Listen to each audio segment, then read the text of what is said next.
Bienvenue, j'espère que vous allez bien. Dans cette vidéo, on va voir la correction de la deuxième partie du problème de l'examen national 2025, session normale, branche sciences expérimentales, qui nous dit on considère la fonction numérique f définie sur 0 plus l'infini par f de x est égal à x moins, entre parenthèses, ln de x au carré sur x, et soit C de f, la courbe représentative de f dans un repère orthonormé OIG. La question 1 petit a nous dit de vérifier que la limite en 0 plus, à droite de 0 de f de x est égal à moins de l'infini, et donner une interprétation géométrique de ce résultat. On a f de x, ça c'est l'expression de f de x. On a la limite en 0 plus de f de x, c'est la limite en 0 plus de x moins, entre parenthèses de ln de x au carré sur x, est égal à limite en 0 plus de x moins ln de x, entre parenthèses au carré, fois 1 sur x. Ça est égal à moins l'infini, car la limite en 0 plus de 1 sur x, c'est plus l'infini, et la limite en 0 plus de ln de x, c'est moins l'infini. On a ici moins l'infini au carré, c'est-à-dire moins l'infini fois moins l'infini, c'est plus l'infini. Plus l'infini fois plus l'infini, c'est plus l'infini. Et moins 1 fois plus l'infini, c'est moins l'infini. Et 0 moins l'infini, c'est moins l'infini.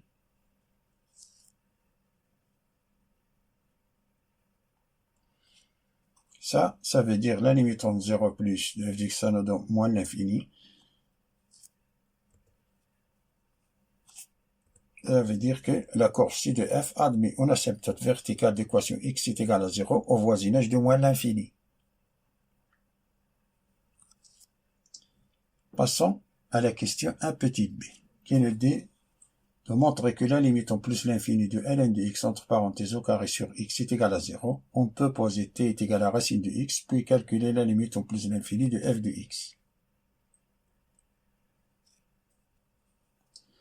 D'abord, on commence par calculer la limite en plus l'infini, entre parenthèses de ln de x au carré sur x.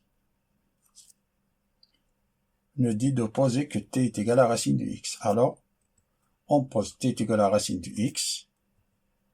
Donc, si x tend vers plus l'infini, alors t tend vers plus l'infini et que x est égal à t au carré.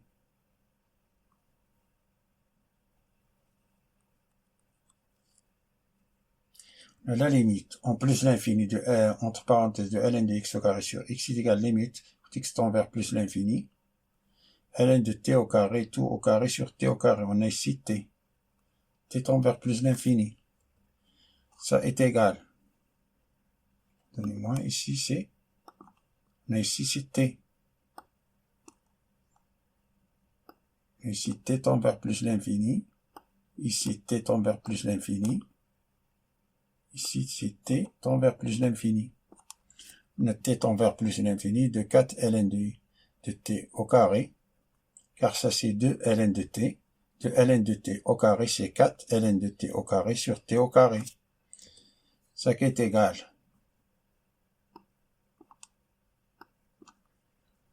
Ln de t sur t tout au carré. Et ce 4 là, on le fait passer à l'autre côté. C'est 4 limite t tend vers plus l'infini de ln de t sur t tout au carré qui est égal à 4 fois 0.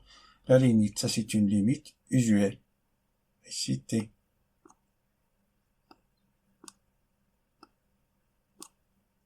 C'est une limite usuelle. Ça nous donne 0. Comme la limite en plus l'infini de f de x est égale, si la limite en plus l'infini de x moins ln de x au carré sur x est égal à plus l'infini, car on a, ça c'est la limite en plus l'infini de ln de x tout au carré sur x est égal à 0, d'après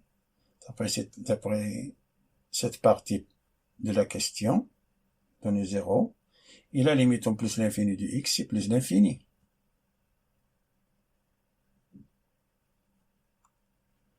Ça veut dire qu'il n'existe pas d'asymptote horizontale au voisinage de plus l'infini. Passons à la question 1 petit b. de déduire que la droite d'équation y est égale à x est une asymptote oblique de la courbe ci de f au voisinage de plus l'infini. On a pour tout x appartenant à l'intervalle ouvert 0 plus l'infini, f de x est égal à x moins ln de x entre parenthèses au carré sur x.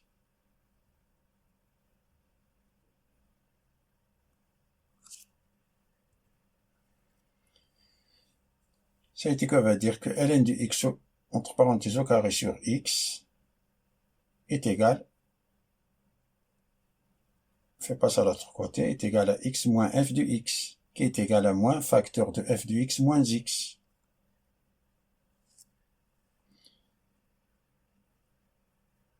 Et d'après la question 1 petit b, comme la limite en plus l'infini, on calcule que la limite en plus l'infini de ln de x tout au carré sur x est égal à 0, ça va dire que la limite en plus l'infini de moins facteur de f de x moins x, qui est égal à moins de la limite en plus l'infini, on a fait sortir ce moins là, moins 1, moins 1 fois limite x tend vers plus l'infini de f de x moins x est égal à 0.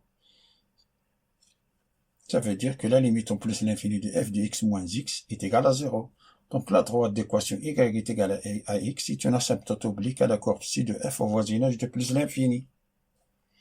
Ça, ici, on est arrivé ici que la limite en plus l'infini de f de x moins x est égale à 0. Cela signifie que la distance entre la courbe ci de f et la droite d'équation y est égale à x tend vers 0. C'est-à-dire que la courbe se rapproche de plus en plus près de la droite y est égale à x, sans jamais la toucher au voisinage de plus l'infini. Donc la droite d'équation y est égale à x est une asymptote oblique à la courbe ci de f au voisinage de plus l'infini. Passons à la question 2 petite, qui nous dit de montrer que pour tout x appartenant à l'intervalle ouvert 0 plus l'infini, f' de x est égal à 1 moins 2 ln de x moins entre parenthèses ln de x au carré sur x carré.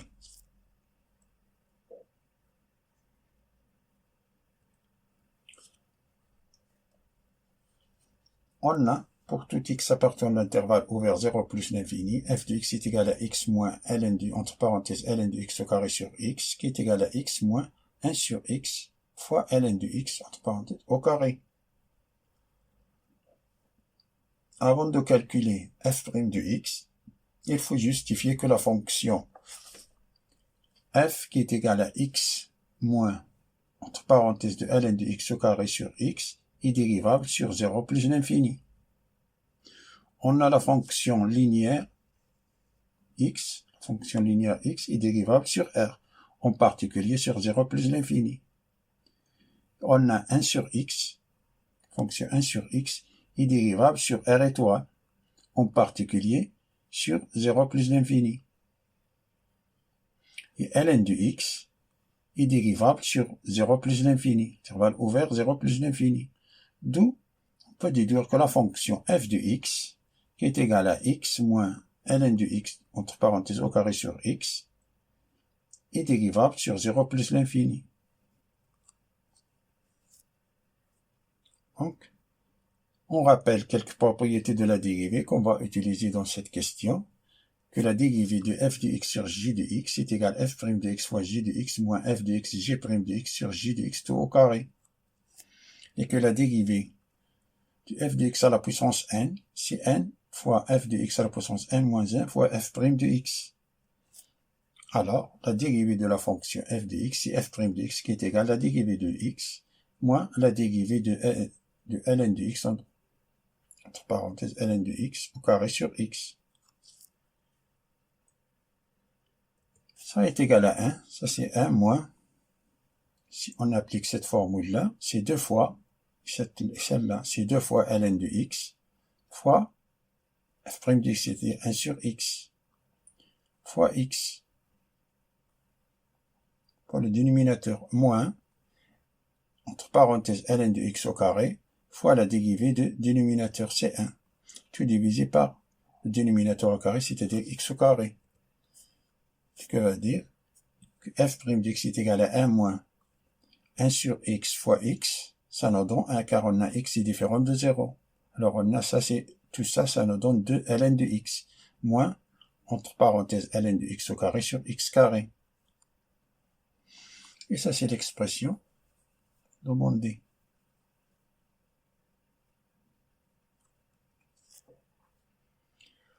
Passons à la question 2 petit b, qui nous dit de montrer que la fonction f est strictement croissante sur l'intervalle ouvert 0 plus l'infini. On peut utiliser la question 1 petit b de la première partie du problème. On a f' de x qui est égal à 1 moins 2 ln de x moins entre parenthèses ln de x au carré sur x carré. Et d'après la question 1 petit b de la première partie du problème, on a démontré que 2 ln de x moins ln de x au carré sur x carré est strictement inférieur à 1. Ça équivaut à dire que 1 moins 2 ln de x moins l, entre parenthèses ln de x au carré sur x carré est strictement supérieur à 0. Ça équivaut à dire que f' de x est strictement supérieur à 0. D'où la fonction f est strictement croissante sur l'intervalle 0 plus l'infini. Passons à la question 3 petite, qui nous dit de montrer que l'équation f de x est égale à 0 admet une solution unique alpha dans l'intervalle ouvert 0 plus l'infini. Pour cela, on va utiliser le théorème de valeur intermédiaire d'Darboux. On a la fonction f. La fonction f est continue sur un intervalle fermé a et b,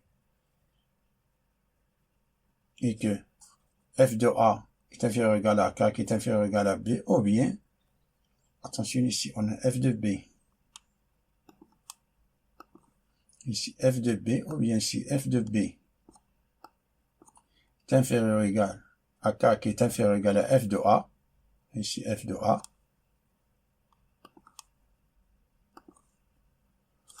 Alors, il existe au moins un point C appartenant à l'intervalle a et b tel que f de c est égal à k. On a f de x qui est égal à x moins, entre parenthèses, ln de x au carré sur x. D'après la question 2 petit a, on a démontré que f est dérivable sur l'intervalle ouvert 0 plus l'infini. Donc la fonction f est continue sur l'intervalle ouvert 0 plus l'infini. On a f de 0 plus l'infini, c'est la limite entre 0 de f de x, c'est la limite entre 0 de f de x. On n'a pas changé ici de position car on a la fonction f est strictement croissante. Ça, en 0 plus c'est moins l'infini, en plus l'infini c'est plus l'infini, d'après la question 1 petit a et 1 petit b. Donc, d'après le théorème des valeurs intermédiaires, alors il existe au moins un point C appartenant à l'intervalle 0 plus l'infini tel que f de c est égal à k. Et comme la fonction f est continue et strictement croissante sur l'intervalle 0 plus l'infini, alors f est bijective, c'est-à-dire que à chaque point de l'ensemble de départ correspond à un seul point d'arrivée en son. D'où il existe un unique point C appartenant à l'intervalle ouvert 0 plus l'infini tel que f de c est égal à k. Donc, l'équation f de x est égale à k admet une solution unique dans l'intervalle 0 plus l'infini. Et l'équation f de x est égale à 0, 0 appartient à 1, alors, d'après le théorème des valeurs intermédiaires, admet une solution unique alpha dans l'intervalle 0 plus l'infini.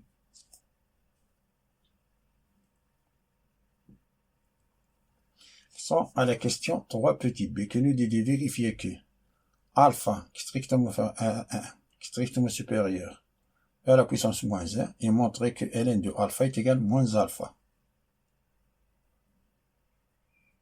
On a le théorème de Bolzano, on a si f est continu sur l'intervalle a et b, on a f de a fois f de b strictement inférieur à 0, alors il existe au moins un point C appartenant à l'intervalle a et b, l'intervalle ouvert a et b, tel que f de c est égal à 0. On a pour toute x appartenant à 0 plus l'infini, on a f de x est égal à x moins l, entre parenthèses ln de x au carré sur x. On a la fonction f est continue sur l'intervalle ouvert 0 plus l'infini, en particulier sur l'intervalle e à la puissance moins 1, 1. Intervalle ouvert ou moins 1, 1. Et f, e à la puissance moins 1, c'est e à la puissance moins 1 moins ln de e à la puissance moins 1 tout au carré sur e à la puissance moins 1, qui est égal à e à la puissance moins 1 moins, ça c'est moins 1 fois ln de e. ln de e c'est 1, c'est-à-dire moins 1 au carré c'est 1. Tout divisé par e à la puissance moins 1. On développe ça, ça c'est e à la puissance moins 1 fois e à la puissance moins 1 sur e à la puissance moins 2, moins 1 sur e à la puissance moins 1. Ça est strictement inférieur à 0, car e à la puissance moins 1 est strictement inférieur à 1.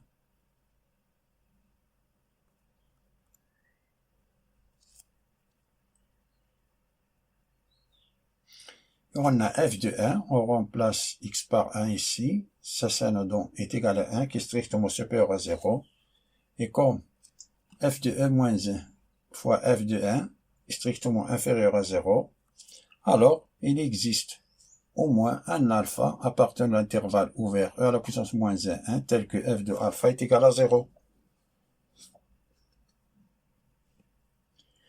Et comme la fonction f est continue et strictement croissante sur l'intervalle e moins 1, 1, alors f est bijectif. C'est-à-dire qu'à chaque point de l'ensemble de départ correspond à un seul point de l'ensemble d'arrivée. D'où il existe un unique alpha appartenant à l'intervalle ouvert e à la puissance moins 1, 1, tel que f de alpha est égal à 0.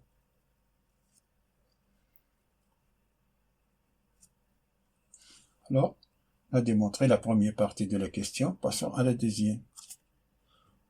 On a alpha qui appartient à l'intervalle e moins 1, 1, et on sait que ln de x est supérieur ou égal à 0, tout x, ici pour tout x appartenant à l'intervalle 1 plus l'infini.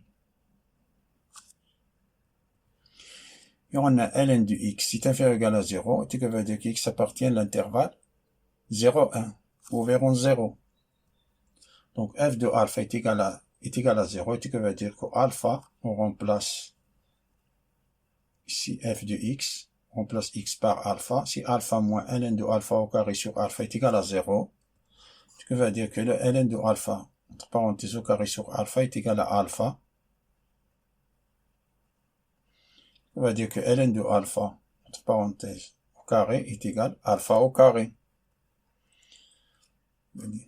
Entrer la racine, c'est-à-dire la racine de ln de alpha entre parenthèses au carré est égale à la racine de alpha au carré, ce qui veut dire la valeur absolue de ln de alpha est égale à alpha. On a ici, on a éliminé ici la valeur absolue, car on a alpha appartient à l'intervalle à la puissance moins 1, 1, c'est-à-dire alpha est positif.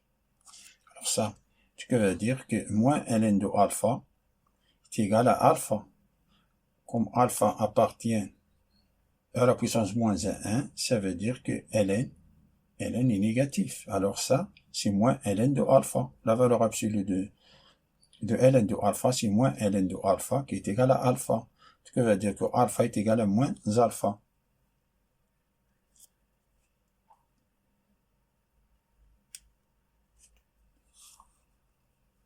Passons à la question 3 petit c, qui nous démontre que f de x est inférieur ou égal à x pour tout x appartenant à l'intervalle ouvert 0 plus l'infini.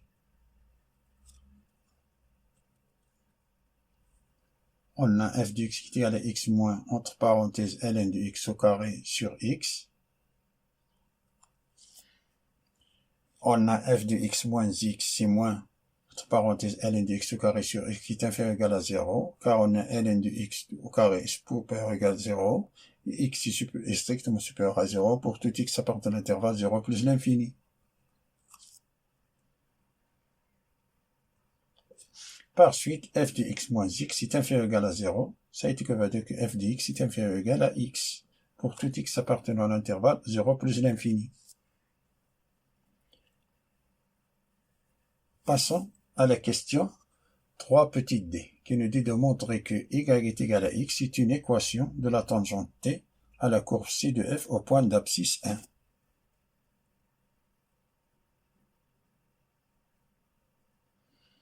D'abord, on rappelle que l'équation de la tangente à la courbe C de f au point d'abscisse A est de la forme y moins f de A est égal à f' de A facteur de x moins A.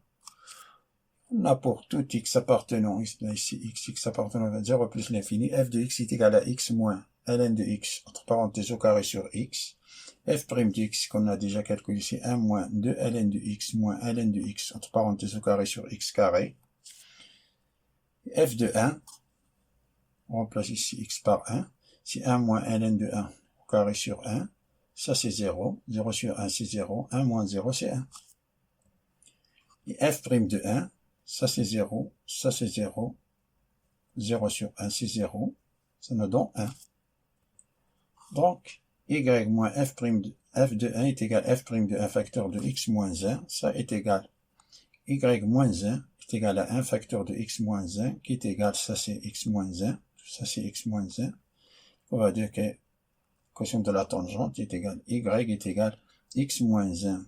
Ce moins 1 là, on le fait passer à l'autre côté, devient plus 1. Tout ça, ça nous donne y est égal à x. Donc, y est égal à x, et l'équation de la tangente à la courbe C de f au point d'abscisse, x est égal à 1. Passons à la question 4, qui nous dit le graphique ci-contre représente la courbe C de f dont le repère orthonormé OIG. Soit phi la restriction de f sur l'intervalle 0,1 ouvert en 0. Montrer que phi admet une fonction réciproque phi moins 1 définie sur un intervalle g que l'on déterminera. Il n'est pas demandé de déterminer l'expression de phi moins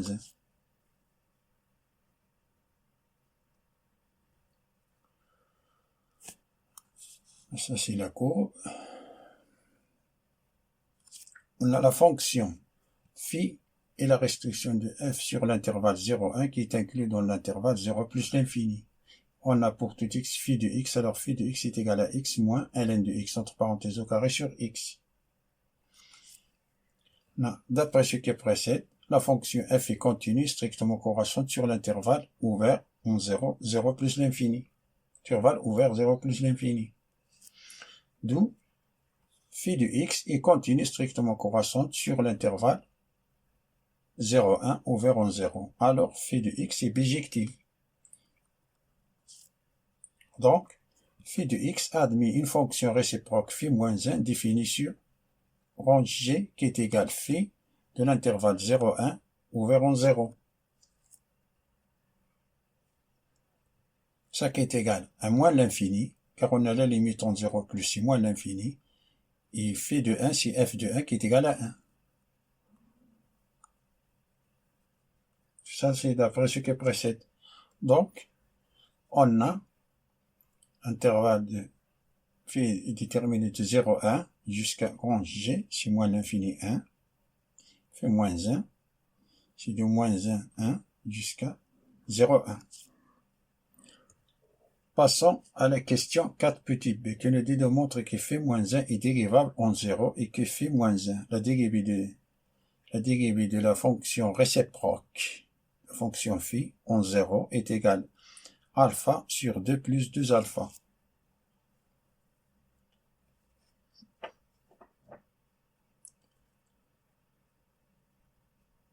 On rappelle que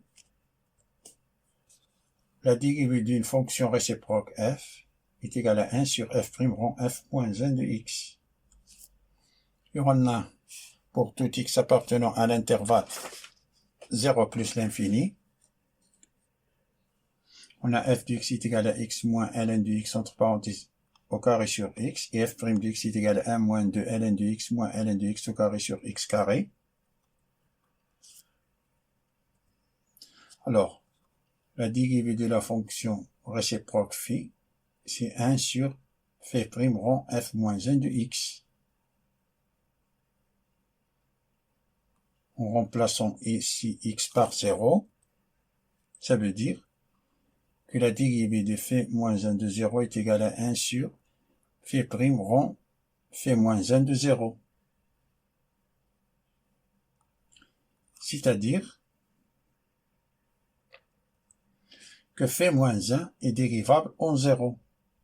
C'est-à-dire de démontrer que phi est dérivable en phi moins 1, 0, ici, et que phi prime rond phi moins 1 de 0 est différent de 0. Cette expression-là doit être différente de 0.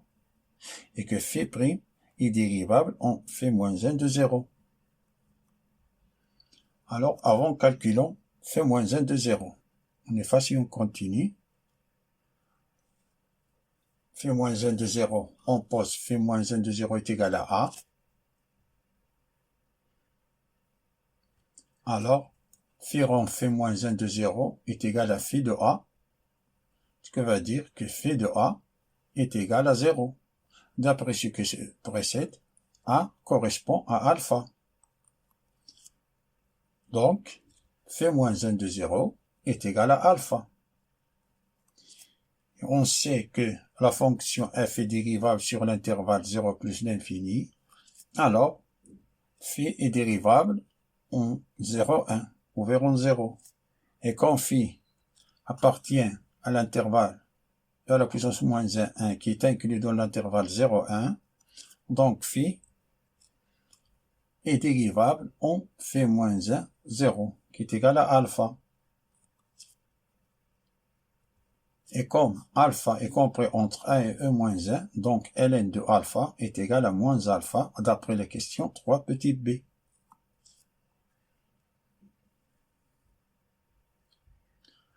On a f' de x est égal à 1 moins 2 ln de x moins ln de x entre parenthèse au carré, tout sur x carré, implique que phi' de x est égal à 1 moins 2 ln de x moins ln de x au carré sur x carré. Donc, phi' rond phi moins 1 de 0 est égal à phi' de alpha. Ça, c'est alpha. Alors, ça est égal à phi' de alpha, qui est égal à 1 moins 2 ln de alpha moins, entre parenthèses, de alpha au carré sur alpha au carré. Ça est égal à 1 moins, ça c'est 2, sur 2, moins alpha, moins alpha au carré. On a démontré que ln de alpha, c'est moins alpha, d'après ce qui précède.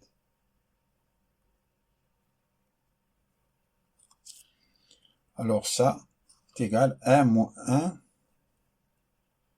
plus, on a moins fois moins 2 alpha, c'est-à-dire plus 2 alpha, et moins, ça c'est alpha au carré, c'est-à-dire moins fois moins alpha au carré, c'est-à-dire plus alpha au carré. Tout sur alpha au carré, ça est égal à 1 plus, on simplifie les alpha, on factorise ici par alpha, alors ça c'est 1 plus 2 plus alpha sur alpha. Ça est différent de 0 car on a alpha est compris entre 1 et e moins 1.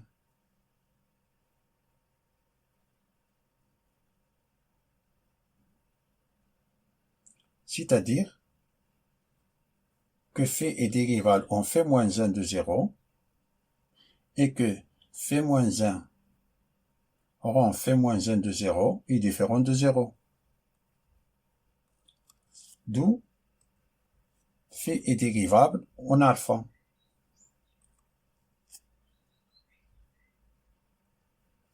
Et phi moins 1 de 0 est égal à 1 sur phi prime rond phi moins 1 de 0 qui est égal à 1 sur phi prime de alpha. Ça est égal.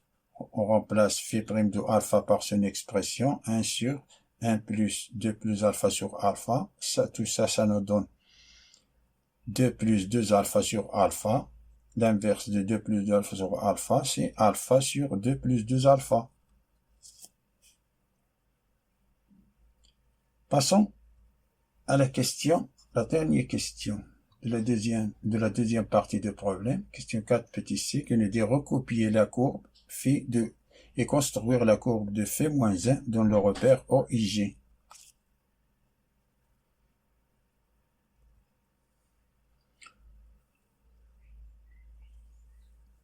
Pour la construction de la courbe réciproque, on rappelle tout d'abord que pour la construction des courbes ci de phi, si de alpha par exemple, si de f ou si de phi, un intervalle 0,1 par exemple, l'intervalle 0,1, phi moins 1, la fonction réciproque, on a le point M de coordonnées x0, y0 correspond au point M' de coordonnées y0, x0. Et le tangente horizontale correspond aux tangentes verticales, se transforme en tangente verticale. Les asymptotes horizontales se transforment en asymptotes verticales. Les tangentes verticales en tangentes horizontales, les asymptotes verticales en asymptotes horizontales. Les branches paraboliques de direction EX en branches paraboliques de direction OY. Et les branches paraboliques de direction OY se transforment en branches paraboliques de direction OX. Ou bien la droite d'équation y est égale à x, c'est-à-dire la première bisectrice, se comporte comme un miroir, que la graphique de φ-1 peut être obtenue en réfléchissant la graphique de φ par rapport à la droite, y est égal à x.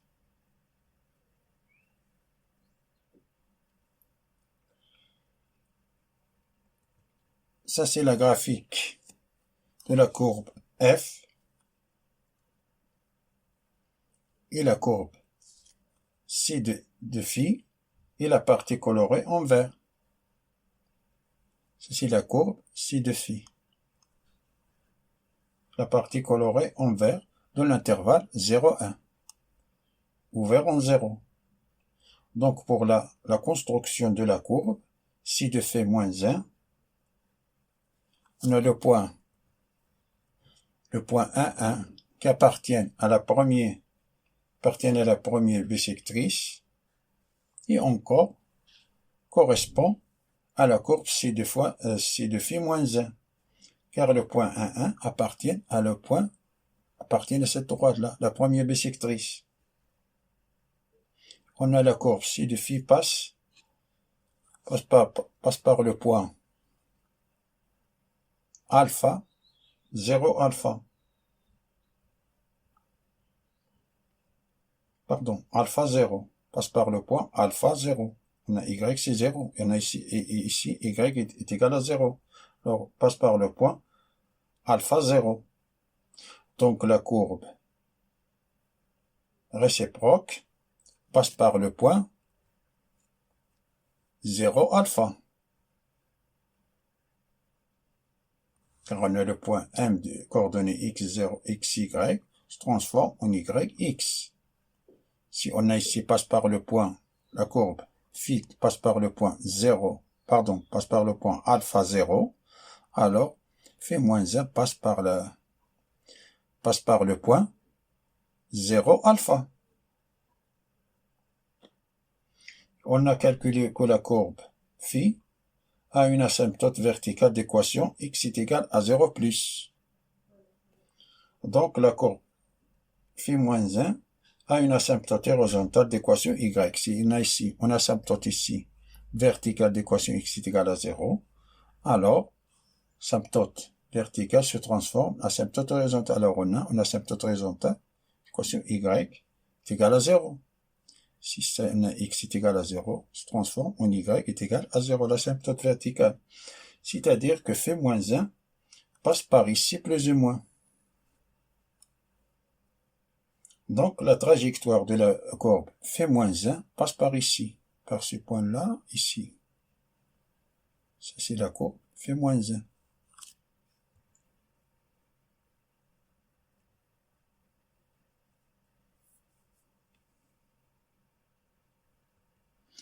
Merci d'avoir regardé cette vidéo. Je vous souhaite bon courage et à bientôt.